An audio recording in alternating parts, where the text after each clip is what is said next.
Tak ahoj, vítajte na kanáli For Work and Fun a v dnešnom videu sa pozrieme na kompaktnú frézu značky Bosch.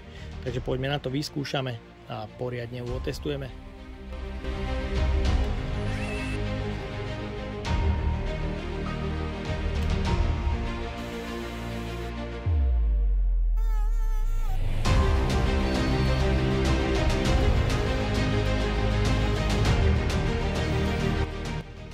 Ak by ťa zaujímali ďalšie recenzie náradia Bosch, nájdeš ich hore v karte. Horná frézka pre zrážanie hrán je ideálnou voľbou pre tesára, ale aj domáceho kutila. Bosch túto frézku pripravil do 18V batériového systému, ktorý je zároveň kompatibilný aj s ďalšími značkami ako napríklad Gardena. Používa výkonný brushless motor s otáčkami až 30 000 a zaujímavosťou je transparentná základňa, ktorá je taktiež odsvietená pre lepšie videnie do rezu. Je určená pre nástroje s priemerom stopky 6 až 8 mm. Jej cena je niekde okolo 140 € a poďme na to, odbalíme si ju.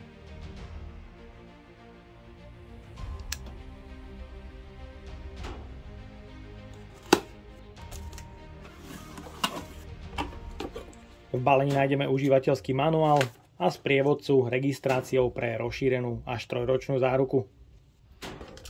Ďalej v balení máme sadu skrutiek pre montáž paralelného dorazu. Pre odskúšanie v balení nájdeme aj koncový nástroj s priemerom 8 mm a ložiskom pre lepšie vedenie. Vo frézke je možnosť použiť nástroje s priemerom upínania 6 mm vďaka klieštine, ktorá je súčasťou balenia. Máme tu kľúč pre demontáž a zaistenie nástroja, súčasť paralelného dorazu a samozrejme je v balení horná frézka s transparentnou základňou a výkonným brushless motorom. Súčasťou balenia je adaptér pre externé odsávanie a samotný paralelný doraz.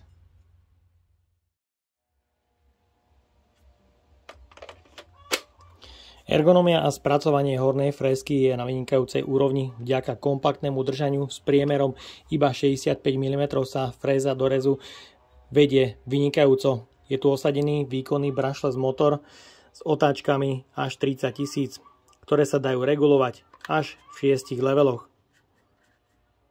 Je tu tlačítko zapnutia stroja, ktoré sa dá ovládať počas vedenia frézky do záberu prstom. Taktiež je tu kontrolka stavu nabitia batérie v 3 leveloch. Brushless motor je zo zadnej strany odvetraný. Základná časť je s motorovou časťou spojená plastovým hrebeňom, ktorý je možné nastaviť vo výške až do 40 mm. Máme tu taktiež ciferník od 0 až do 40 mm. Základná časť je zaujímavá hlavne tým, že je transparentná, je teda priehľadná zo spodu. V základnej časti sa dá kruhová časť odobrať a tým používať iba štvorhraná časť. Je tu možnosť osadiť adaptér pre externé odsávanie prachu alebo teda hoblín. Taktiež je tu drobná pomôcka pre zrovnanie nástroja, ktorá má svoje miesto na základni, aby vám nevypadla. Základná časť sa teda dá odobrať a je to nutné pre výmenu nástroja, kde máme tlačítko pre zablokovanie osy. A tým sa uvoľní klieština, ktorá je predmontovaná s priemerom pre nástroje 8 mm.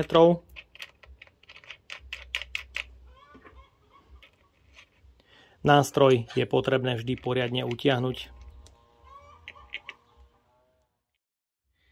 Ďalej sa pozrieme na hlučnosť a otáčky stroja.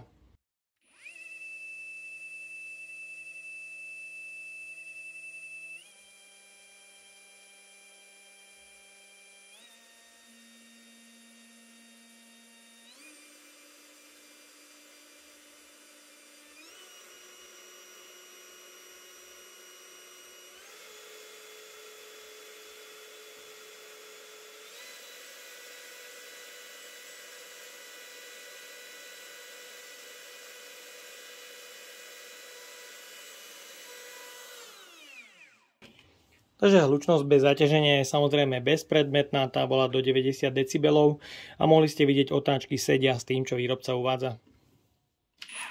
Základná časť hornej frézy je vybavená aj LED pracovným osvetlením, ktoré svieti podľa môjho názoru celkom dostatočne.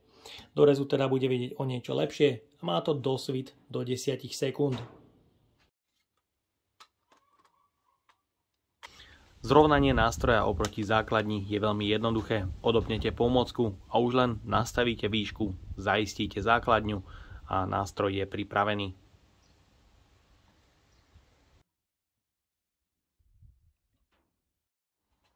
Celková hmotnosť frézy s predmontovaným nástrojom, kompletnou základňou a 2 Ah batériou je 1480 gramov.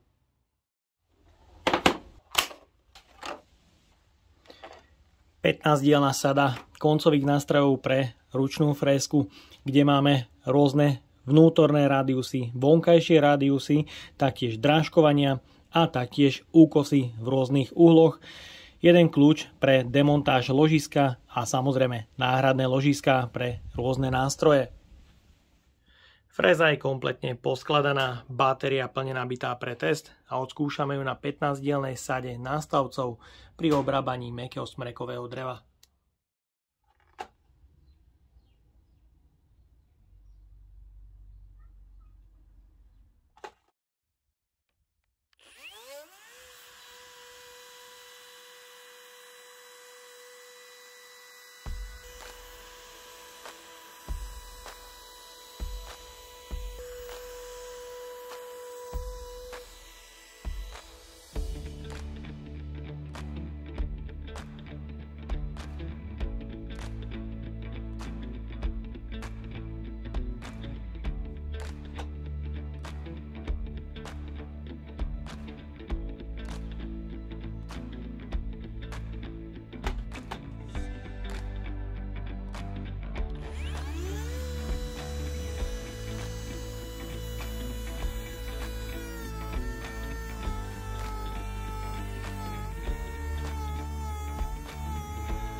Tak a máme tu záver.